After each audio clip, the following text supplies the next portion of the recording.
Ninapenda niwakaribishe kwa namna ya pekee tuanze kutafakari,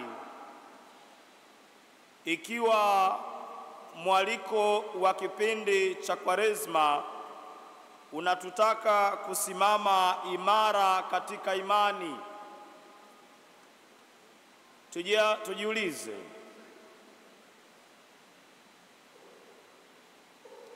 je, tumeanguka au tumesimama?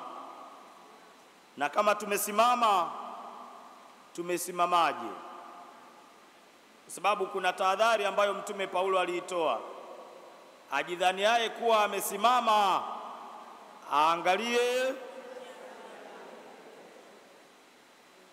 Bakie ni swali kwetu sote tunapoanza tafakari hii leo.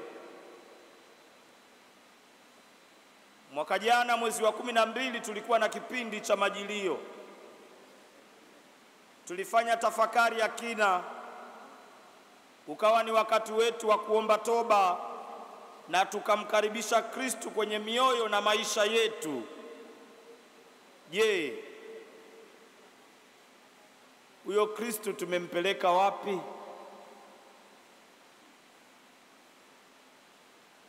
Huyo Kristu ameenda wapi?